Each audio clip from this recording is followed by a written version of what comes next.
नमस्कार दोस्तों, स्वागत है आप सभी का एक और नए वीडियो में। तो दोस्तों, आज की हमारी कहानी कहती है कि अहंकार एक विनाशकारी भावना है जो व्यक्ति को अंधेरे के रास्ते पर ले जाती है। यह व्यक्ति को अपनी कमियों को देखने से रोकता है और उसे यह झूठा विश्वास दिलाता है कि वह दूसरों से श्रेष्ठ है। अहंकारी व्यक्ति हमेशा दूसरों से बेहतर होने का दावा करता है और वह कभी भी अपनी गलतियों को स्वीकार नहीं करता है। यह अहंकार किसी भी व्यक्ति को दूसरों की सलाह और आलोचना अनदेखा करवाता है। वह दूसरों की राय को सुनने के लिए तैयार नहीं रहता है और वह हमेशा अपने ही हिसाब से काम करना चाहता है, जिससे वह सीखने और सुधार करने के अवसरों से वंचित रह जाता है। अहंकार व्यक्ति को अकेला कर देता है क्योंकि कोई भी व्यक्ति अहंकारी व्यक्ति के आसपास रहना पसंद नहीं करता है। अहंकार व्यक्ति को गलत रास्ते पर ले जाता है और उसे विनाश की ओर धकेल है। अहंकार के कई रूप हैं। यह अभिमान, घमंड और श्रेष्ठता के भाव के रूप में प्रकट हो सकता है। अहंकार व्यक्ति के जीवन में कई समस्याएं पैदा करता है। यह उसके रिश्तों को खराब करता है और उसे सफल होने से रोकता है। अहंकारी व्यक्ति अक्सर दूसरों को दुख देता है और वह खुद भी दुखी रहता है। चलिए इसे आज की बौद्ध कहानी के माध्यम से समझते हैं और यह भी जानने का प्रयास करते हैं कि आखिर इसका समाधान क्या है और अपने अहंकार को नियंत्रित करने के लिए हम क्या कर सकते हैं। बहुत समय पहले की बात है। एक छोटा सा राज्य था। उस राज्य में एक व्यापारी रहता था जो बहुत अमीर था, जिसके पास किसी चीज की कोई कमी नहीं थी। उसके पास वह सारी सुख सुविधाएं थीं जो वह चाहता था। उसका एक पुत्र भी था जो अब युवा हो चुका था। उस व्यापारी के पुत्र ने अब तक अपने जीवन में कोई दुख नहीं देखा था। जो भी वह चाहता था वह व्यापारी उसे सब कुछ लाकर दे देता था, जिस कारण उसे अपने जीवन में किसी प्रकार के दुख का अनुभव अब तक नहीं किया था। उस व्यापारी के पुत्र के कई सारे मित्र भी थे। उसके पास अथाह संपत्ति थी, धन दौलत की उसके पास कोई कमी नहीं थी। लेकिन एक दिन अचानक वह व्यापारी बीमार पड़ गया और देखते ही देखते उसकी बीमारी ने उस पर पूरी तरह से पकड़ बना ली थी। वह व्यापारी अपने जीवन की आखिरी सांसें गिन रहा था। अब उस व्यापारी को यह प्रतीत होने लगा था कि वह नहीं बच पाएगा। उसका अंतिम समय आ चुका है। इसीलिए उसने अपने पुत्र को अपने पास बुलाया और उससे कहा, बेटा, तुमने आज तक केवल सुख ही देखा है। तुम्हें जो कुछ चाहिए था वह मैंने सब कुछ तुम्हें कर दिया, इसलिए तुमने आज तक दुख का अनुभव नहीं किया। दुख क्या होता है यह तुम्हें पता तक नहीं, और इसी बात की चिंता मुझे खाई जा रही है कि जब तुम्हारे पर दुखों के बादल मंडराने लगे तो तुम सह नहीं पाओगे। इसीलिए आज मैंने तुम्हें यहां पर बुलाया है। मैं बस आखिरी समय पर तुमसे यह कहना चाहता हूं कि तुम सावधान रहना। मेरी मृत्यु के बाद तुम्हारे अपने ही तुम्हारे दुखों का कारण बन जाएंगे। इतना कहकर वह व्यापारी मृत्यु को प्राप्त हो गया। उस व्यापारी का पुत्र अपने पिता की मृत्यु पर बहुत दुखी था। वह रो रहा था। तभी उसके पास उसका एक मित्र आया और वह उसे समझाते हुए कहता है, मित्र, तुम रो क्यों रहे हो? तुम्हारा पिता ही मरा है, लेकिन तुम्हारे पास तो अब भी यह सारी धन दौलत है, यह सारी संपदा है कि सारी संपत्ति तुम्हारी ही तो है। अब तो तुम उन चीजों का भी आनंद ले सकते हो जिनका आनंद तुम अपने पिता के रहते नहीं ले पाए। अपने मित्र की यह बात सुनकर वह बड़ा प्रसन्न हुआ और उसे भी इस बात का एहसास हो चुका था कि उसके पास अथाह संपत्ति है, धन है, दौलत है, जिसकी मदद से वह अपना जीवन खुशी खुशी बिता सकता है। लेकिन इसी धन संपदा के कारण वह अब बुरी आदतों का शिकार भी हो चुका था। उसे हर प्रकार का नशा करने की आदत लग चुकी थी। जहां उसका मन करता वह वहां चला जाता। जब भी उसका मन करता वह किसी को भी अपने घर बुला लेता। फिर चाहे दिन हो या रात, जो भी उसका मन करता वह खरीद लेता, क्योंकि उसके पास संपत्ति थी। और तो और उसके पिता का सारा व्यापार भी अब उसी के हाथों में था और अब वह बहुत खुश था। वह अपने जीवन को अपनी मर्जी के हिसाब से जी रहा था। एक दिन उसके मन में ख्याल आया कि पिता ने मुझे बेवजह ही डरा दिया कि लोग मेरा फायदा उठाएंगे, मेरे दुश्मन बन जाएंगे, मेरे दुखों का कारण बन जाएंगे। लेकिन अब तो मैं और भी मजे से जी रहा हूं। मेरे सुख के दिन तो अब आए हैं। मैं आज तक जो नहीं कर पाया था वह सब करने में अब मैं सक्षम हूं। ये सब सोचकर उसकी खुशी का कोई ठिकाना नहीं था। वह बहुत खुश था।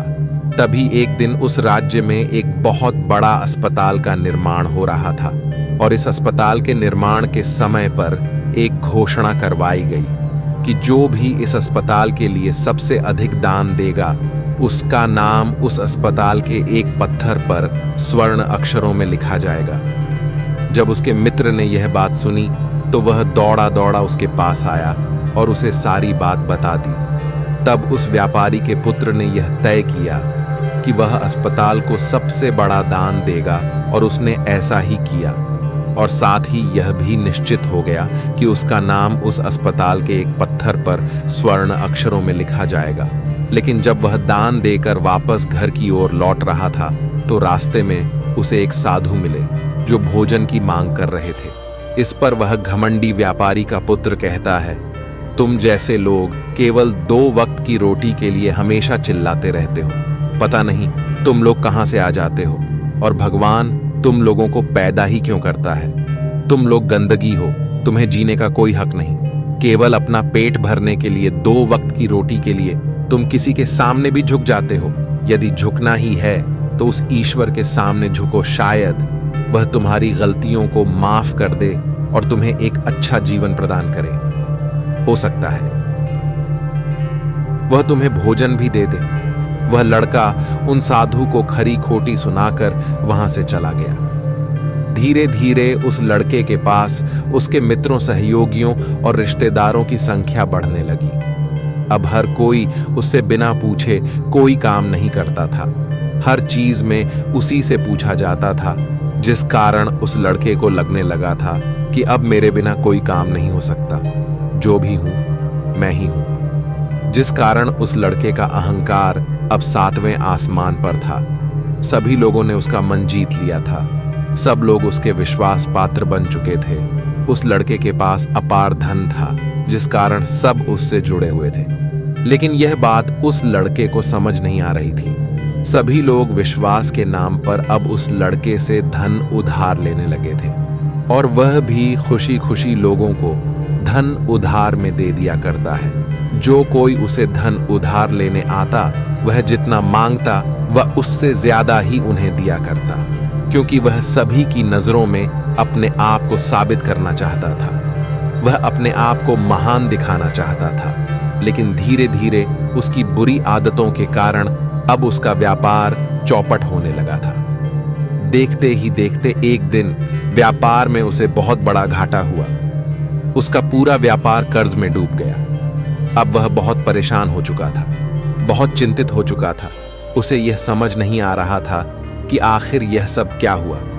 मेरे पास तो कुछ समय पहले अपार धन था और आज मेरे ऊपर बहुत बड़ा कर्जा है जिसे मुझे चुकाना ही होगा।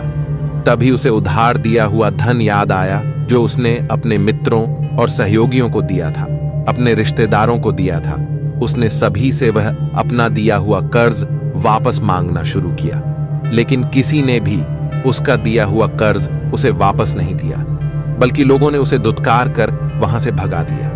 वे एक एक करके सभी के पास गया, लेकिन किसी ने उसकी कोई मदद नहीं की। देखते ही देखते उसका सब कुछ बिक गया। अब उसके पास कुछ ना था। वह सड़क पर आ चुका था। तभी वह यह सोचने लगा कि अपने सुख के दिनों में मैं यह नहीं जान पाया कि मैं अपने शत्रुओं से घिरा हुआ हूं। मेरे पिताजी सही कहते थे कि मेरे अपने ही मेरे दुखों का कारण बनेंगे। पिताजी, आपका धन्यवाद। लेकिन मैं आपकी बातों को समझ नहीं पाया और आज देखिए क्या क्या हो गया। वह सारा दिन यहां से वहां भटकता रहा और सोचता रहा कि अब आगे क्या होगा। वह कैसे खाएगा, कहां रहेगा और कैसे सोएगा। उसे अपने पिता की याद सता रही थी। वह उन्हें याद कर करके रो रहा था। उसकी आंखों से आंसू बह रहे थे। लेकिन अब बहुत देर हो चुकी थी और अब धीरे धीरे उसे भूख भी लग रही थी। तभी उसने सोचा कि मैं उसी अस्पताल पर चलता हूं जहां पर पत्थर पर मेरा नाम स्वर्ण अक्षरों में लिखा गया है। मैं जाकर वहां पर कुछ मदद मांगता हूं। वह वहां पहुंचा और वहां के मालिक से वह कहता है, आपने मुझे पहचाना। मैं वही हूं जिसने इस अस्पताल को सबसे बड़ा दान दिया है और मेरा नाम इस अस्पताल के पत्थर पर स्वर्ण अक्षरों में लिखा गया है। हालांकि इस समय मेरी हालत कुछ खराब है और मेरे पास खाने के लिए भी कुछ नहीं है। क्या आप मुझे कुछ भोजन दे सकते हैं? मैं भूखा हूं, मुझे बहुत जोरों की भूख लगी है। मेरे अपनों ने मुझे धोखा दे दिया है। क्या आप मुझे कुछ भोजन दे सकते हैं? तभी मालिक कहता है, भिखारियों को भोजन इस अस्पताल के बाहर दिया जाता है। अस्पताल के अंदर नहीं जाओ और जाकर बाहर बैठ जाओ। और रही बात तुम्हारे नाम की, तो भिखारियों का नाम अस्पताल के पत्थर पर स्वर्ण अक्षरों में नहीं लिखा जाता। मालिक ने तुरंत ही उस लड़के का नाम अस्पताल के उस पत्थर पर से हटवा दिया और फिर एक बार घोषणा करवा दी कि अस्पताल को जो सबसे बड़ा दान देगा उसका नाम इस अस्पताल के पत्थर पर स्वर्ण अक्षरों में लिखा जाएगा। यह सब देखकर वह लड़का बड़ा हैरान था, बड़ा अचरज में था। वह मन ही मन रो रहा था और सोच रहा था कि जीवन कितना दुखदाई है, जीवन बहुत छोटा है। अब मैंने जान लिया कि पत्थर पर लिखा हुआ नाम भी मिटाया जा सकता है, और यदि पत्थर पर लिखा हुआ नाम मिटाया जा सकता है तो इस जीवन का क्या मोल। यह जीवन भी कभी भी समाप्त हो सकता है। उस लड़के को जोरों की भूख लगी थी। वह अस्पताल के बाहर जाकर एक कोने में बैठ गया। लोग आते रहे और भिखारी को कुछ ना कुछ दान देते रहे, लेकिन वह लड़का, उसकी हिम्मत ही नहीं हो रही थी कि वह भीख मांग सके, और ना ही वह उन भिखारियों में बैठना चाहता था। देखते ही देखते दोपहर से रात का समय हो चुका था, लेकिन अब तक उसे कुछ भी ना मिला था। लेकिन उसकी भूख बढ़ती चली जा रही थी और उसे जोरों की भूख लगी थी। पहली बार उसने अपनी भूख को जाना था, अपने पेट की इस आग के बारे में जाना था, और इस भूख के कारण वह इतना परेशान हो चुका था कि उसने तय किया कि वह अस्पताल से ही कुछ चुरा लेगा और उसे खाकर अपना पेट भर लेगा। जैसे ही वह वहां से उठता है, तभी वह साधु वहां पर आ जाते हैं जिसे उस लड़के ने बहुत खरी खोटी सुनाई थी। वह साधु उस लड़के के पास आकर कहते हैं, बेटा, हम पहले भी मिल चुके हैं। वह साधु भिक्षा से वापस लौट रहे थे। उन्होंने कुछ भोजन उसे देते हुए कहा, यह लो, खा लो, तुम्हें जोरों की भूख लगी होगी। मैं तुम्हें जानता हूं, मैं समझता हूं कि हालात तुम्हें जबरदस्ती झुकाना चाहते हैं, लेकिन तुम लोगों के सामने झुकना नहीं चाहते। लेकिन अगर तुम लोगों के सामने झुकेंगे नहीं तो तुम्हें भोजन भी नहीं मिलेगा। आज तो मैंने तुम्हें भोजन दे दिया है जिससे तुम्हारी भूख मिट जाएगी, लेकिन यह भूख रोज लगेगी। यह पेट की आग कभी नहीं मिटती। इस पर वह लड़का उन साधु से कहता है, जब मेरे पास धन था, दौलत थी, संपत्ति थी, तो मेरे पीछे मेरे मित्रों की, सहयोगियों की, रिश्तेदारों की कतार लगी रहती थी। सभी लोग मेरे शुभ चिंतक थे, लेकिन मेरे ऊपर दुख आते ही वह सब पलट गए। वह सब अब मेरे शत्रु बन चुके हैं। लेकिन तुम, जिसे मैंने इतनी खरी खोटी सुनाई थी, वही मेरे दुख में मेरा सहयोगी बना है। तुम मेरे इस दुख में मेरे पहले मित्र हो, मेरे पहले रिश्तेदार हो जिसने मुझ पर दया की है। मैं तो अपने आप को बहुत बड़ा समझता था, लेकिन देखो, इस वक्त की मार ने मुझे कहां से कहां पहुंचा दिया। आज मैं इस बात को अच्छी तरह समझ चुका हूं कि धन से बड़ा कोई मित्र नहीं। इतना कहकर उस लड़के ने भोजन किया और उसने पहली बार भोजन के सुख का आनंद उठाया। उसके हाथ कांप रहे थे। वह जल्दी जल्दी उस भोजन को समाप्त करना चाहता था, जल्दी जल्दी उसे चबा लेना चाहता था, और उसकी आंखों से झरझर आंसू भी बह रहे थे। उसे ऐसा प्रतीत हो रहा था मानो आज से पहले ऐसा लजीज भोजन उसने आज तक न किया हो। भोजन करते वक्त जो अनुभव उसे प्राप्त हुआ, ऐसा अनुभव उसे आज तक नहीं मिला था। तभी वह साधु से कहता है, यह कैसा सुख है, मैं इस दुख में भी इस भोजन के संतुष्टि का अनुभव कर पा रहा हूं। तभी वह साधु कहते हैं, जहां संतुष्टि होती है वहां सुख का अनुभव होता है, लेकिन सावधान संतुष्टि बहुत खतरनाक भी होती है। जब संतुष्टि हमारी आवश्यकताओं, हमारी इच्छाओं से ऊपर उठ जाती है, तब ये दुख के दर्शन भी हमें कराती है। आज जो भोजन तुम कर रहे हो, ऐसा भोजन यदि तुम्हें पहले प्राप्त होता तो तुम इसे छूते तक नहीं, लेकिन आज इसी भोजन को करके तुम्हें संतुष्टि मिल रही है। लेकिन जब तुम्हारे पास धन था, दौलत थी, तब तुमने इससे भी अच्छा भोजन किया होगा, लेकिन तब तुम्हें संतुष्टि नहीं मिली होगी, वह सुख प्राप्त नहीं हुआ होगा जो तुम आज अनुभव कर रहे हो। लेकिन सावधान, अगर ऐसा ही भोजन तुम्हें रोज मिलता रहे तो तुम और भी अच्छे भोजन की कामना करने लगोगे, और इसी कामना की संतुष्टि के लिए तुम्हारे मन में दुख पैदा होगा। और जब तुम अपने मन की इस कामना की संतुष्टि कर दोगे तो तुम्हें सुख भी प्राप्त होगा, लेकिन यह सुख आएगा और चला जाएगा। और जब तुम्हारे जीवन में इसी प्रकार के भोजन हमेशा आते रहेंगे और जाते रहेंगे तो तुम किसी और कामना, किसी और इच्छा की ओर आगे बढ़ने लगोगे। तब तुम किसी और इच्छा की पूर्ति करना चाहोगे, तुम किसी और इच्छा की संतुष्टि करना चाहोगे, और जब वह इच्छा पूरी नहीं होगी, जब तुम्हें संतुष्टि नहीं मिलेगी, तो तुम्हें दुख होगा, तकलीफ होगी, पीड़ा होगी, और यह श्रृंखला ऐसे ही आगे बढ़ती चली जाएगी। लेकिन जब तुम्हारे पास धन था, दौलत थी, तब तुमने इससे भी अच्छा भोजन किया होगा, लेकिन तब तुम्हें संतुष्टि नहीं मिली होगी, वह सुख प्राप्त नहीं हुआ होगा जो तुम आज अनुभव कर रहे हो। लेकिन सावधान, अगर ऐसा ही भोजन तुम्हें रोज मिलता रहे तो तुम और भी अच्छे भोजन की कामना करने लगोगे, और इसी कामना की संतुष्टि के लिए तुम्हारे मन में दुख पैदा होगा। और जब तुम अपने मन की इस कामना की संतुष्टि कर दोगे तो तुम्हें सुख भी प्राप्त होगा, लेकिन यह सुख आएगा और चला जाएगा। और जब तुम्हारे जीवन में इसी प्रकार के भोजन हमेशा आते रहेंगे और जाते रहेंगे तो तुम किसी और कामना, किसी और इच्छा की ओर आगे बढ़ने लगोगे। तब तुम किसी और इच्छा की पूर्ति करना चाहोगे, तुम किसी और इच्छा की संतुष्टि करना चाहोगे, और जब वह इच्छा पूरी नहीं होगी, जब तुम्हें संतुष्टि नहीं मिलेगी, तो तुम्हें दुख होगा, तकलीफ होगी, पीड़ा होगी, और यह श्रृंखला ऐसे ही आगे बढ़ती चली जाएगी। तुम हमेशा सुख के पीछे भागोगे, लेकिन दुख तुम्हारे पीछे यूं ही भागता रहेगा। तुम सुख को पकड़ना चाहोगे तो तुम्हें पकड़ना चाहेगा। इसी प्रकार यह प्रक्रिया यूं ही निरंतर चलती रहेगी। तभी साधु अपने थैले में से एक सोने की थैली निकालकर उस लड़के के हाथ पर रख देता है। तभी वह लड़का उस साधु से कहता है, हे महाराज, आपके पास इतना धन कहां से आया? आप तो एक वैरागी हैं। तभी वह साधु उस लड़के से कहता है कि यह धन तुम्हारा ही है।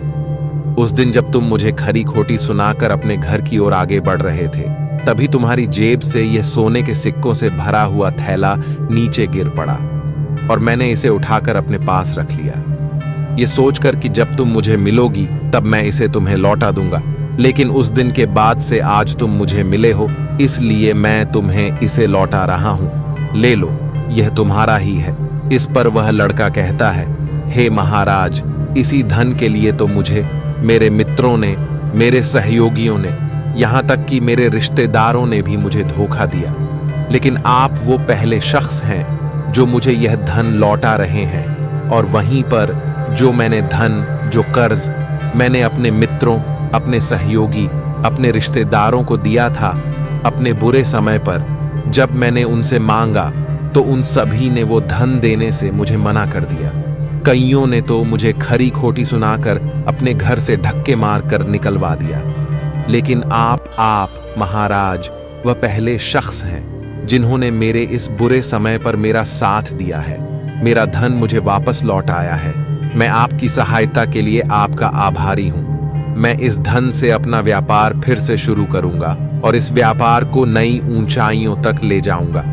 तभी वह साधु उस लड़के से कहते हैं, हमें कोई दुख नहीं देता, बल्कि दुख के कारण तो हम स्वयं ही होते हैं। हम स्वयं ही खुद को धोखा देते हैं। सुख में हम भ्रमित रहते हैं। हमें यह पता नहीं चलता कि हम सही कर रहे हैं या गलत, और इसी प्रकार हम एक माया जाल में फंसते चले जाते हैं। क्योंकि सुख में हम अपनी आंखें बंद करके बस उस सुख का आनंद लेते हैं और हम किसी चीज की तरफ ध्यान नहीं देना चाहते। हम नहीं जानना चाहते कि जीवन मीठा है तो कड़वा भी है, सच है तो झूठा भी है। सुख में हम केवल अपने अहंकार को बढ़ावा देते हैं। अहंकार व्यक्ति को गलत रास्ते पर ले जाता है और उसे विनाश की ओर धकेल है, व्यक्ति को अंधा बना देता है। इसी के विपरीत अगर हम देखें तो विनम्रता एक ऐसा गुण है जो व्यक्ति को सफलता की ओर ले जाता है। यह उसे दूसरों से सीखने में मदद करता है और उसे अपनी कमियों को स्वीकार करने की शक्ति देता है। अहंकार का त्याग कर विनम्रता को अपनाना ही सफलता और खुशी का मार्ग है। विनम्रता हमें अपनी कमियों को स्वीकार करने और उनमें सुधार करने की शक्ति देती है। यह हमें दूसरों से सीखने और उनके अनुभवों से लाभ उठाने के लिए प्रेरित करता है। विनम्र व्यक्ति दूसरों का सम्मान करता है और उनके विचारों को महत्व देता है, जिससे वह एक अच्छा मित्र और सहयोगी बन जाता है और वह कभी भी किसी को नीचा नहीं दिखाता है। इसलिए अहंकार से बचना चाहिए और अपने अंदर विनम्रता का भाव रखना चाहिए। अहंकार और विनम्रता के बीच का अंतर एक कहानी के माध्यम से समझा जा सकता है। तभी इस पर वह लड़का कहता है, आप ठीक कहते हैं, जब मेरे पास धन दौलत थी, संपत्ति थी, तब मैं अंधा हो चुका था। मैं किसी चीज पर ध्यान नहीं देता था। मैंने उसे अपने इन दोनों हाथों से लुटाया है और आज जब वह मेरे पास नहीं है तब मुझे उसके जाने का एहसास हो रहा है। और अब जबकि मैं इन दुखों से जूझ रहा हूं, तब जाकर मेरी आंखें खुली हैं। विनम्रता हमें अपनी कमियों को स्वीकार करने और उनमें सुधार करने की शक्ति देती है। यह हमें दूसरों से सीखने और उनके अनुभवों से लाभ उठाने के लिए प्रेरित करता है। विनम्र व्यक्ति दूसरों का सम्मान करता है और उनके विचारों को महत्व देता है, जिससे वह एक अच्छा मित्र और सहयोगी बन जाता है और वह कभी भी किसी को नीचा नहीं दिखाता है। इसलिए अहंकार से बचना चाहिए और अपने अंदर विनम्रता का भाव रखना चाहिए। अहंकार और विनम्रता के बीच का अंतर तुम्हारी कहानी के माध्यम से समझा जा सकता है। तभी इस पर वह लड़का कहता है, आप ठीक कहते हैं, जब मेरे पास धन दौलत थी, संपत्ति थी, तब मैं अंधा हो चुका था। मैं किसी चीज पर ध्यान नहीं देता था। मैंने उसे अपने इन दोनों हाथों से लुटाया है और आज जब वह मेरे पास नहीं है तब मुझे उसके जाने का एहसास हो रहा है। और अब जबकि मैं इन दुखों से जूझ रहा हूं, तब जाकर मेरी आंखें खुली हैं। तभी मैं यह भी जान पाया कि कौन मेरे साथ है और कौन मेरे खिलाफ। और यह जो ज्ञान दुख द्वारा मुझे प्राप्त हुआ है, यह ज्ञान मैं हमेशा अपने साथ रखूंगा। अपने सुख में भी अब से अपनी आंखें खुली रखूंगा। इस कहानी से हमें यह सबक मिलता है कि अहंकार हमें विनाश की ओर ले जाता है, जबकि विनम्रता हमें सफलता और खुशी की ओर ले जाती है।